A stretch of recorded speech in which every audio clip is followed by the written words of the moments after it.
This is a map of Africa from the 1700s, and you can see what it's called down here, Negroland. Okay, because what happened was the Israelites would escaped into Africa, the African continent, but the Africans didn't want them there amongst themselves, because I guess they still remembered the plagues and the Exodus. So the Israelites basically went across the top of the Sahara, which you'll notice is called the Kingdom of Sara, okay, which is the second son of Judah, by the way. So they went across the Sahara Desert and down into the wilderness, which is where nobody was living, of West and South Africa. So here's a bit more detail here. So this bit here is called the Grain Coast. It's where the Europeans came in to get their grain. Here's the Tooth Coast. It's where they came in to get their ivory. There's the Gold Coast. No explanation there. And here is the Slave Coast. And where it says there, Kingdom of Judah. So they're the sons of Judah actually ended up there. Here next to it is what's called Benin. I can't see it, but the Kingdom of Benin is here. Now the people who lived in Jerusalem, that side of the part of Jerusalem that got attacked by the Romans, were the tribe of Judah and the tribe of Benjamin, or Benjamin. So here you have the Judeans and the Benjamites. And right now, the Jews are still there. The ones that weren't taken into slavery are actually still there. These there are a couple of, well, quite a load of tribes out there. The Lemba, these guys are from the Lemba, have been acknowledged now as people of that area, Judea. There's another tribe of interest called the Igbo, or the Ibo, which we'll come back to later. So when the Europeans came to get slaves, not a single African went into slavery. What happened was the slavers came for the Judeans, the Negroes, and it was the Africans who actually sold them into slavery. It was the Arabs and the Africans who sold them into slavery. Right? They didn't sell themselves into slavery. It was the Africans were selling the outsiders, the ones who came in and were actually prospering in the wilderness of their land. So that dispels that myth that Africans were selling each other into slavery. Again, it's not about skin colour, it's about nation, it's about bloodline.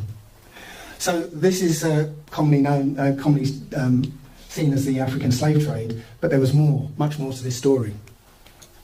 Because the Aboriginal Americans were the same people. They were already there in America, and they were black people. They were not the pale-skinned Indians that you're kind of used to. These were the same people that were over in Africa and also in Europe. We'll get to that in a minute. But what happened was we had black people as the Aboriginal Americans, but there were also some Chinese Mongols who went across the Bering Strait and were inhabiting the northwest of America. And it was those people who actually were given all the reservations. All these people were reclassified as black people, as Negroes, as slaves. The Aboriginal Americans were reclassified as black, Negro, and slaves. And the Native Americans were the Chinese Mongols, who mixed also with white people who came over, because there was a thing called the Dawes Rolls, which meant they were classifying who was who, and anybody could come along, any white European could come along and pay $5 to be included as an Indian. So this is one of the journeys of the people from the what's known as the Holy Land, from Israel right now. These are the people called the Iba. Again, very similar to the Ibo and the Igbo tribes in Africa, because Iba comes from the patriarch Eba, who was where the name Hebrew comes from. Okay, so the Iba travelled across southern Europe and ended up in a place they named after themselves, the Iberian Peninsula. And when they were chased out of of that area by the barbarians, they founded another country called Hibernia. Again, they named it after themselves. Hibernia means land of the Hebrews.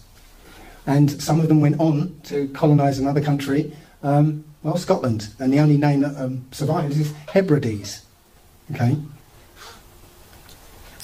So the Irish were originally black people, and this is an illustration from a magazine, Harper's Weekly, from the 1800s, and it actually tells you in there, if I'd left the whole thing, it says, the Iberians were believed to originally be an African race, okay? And you can see how the Irish Iberians started off like this, mixed with these, and became, this was kind of a sort of midway transitional stage.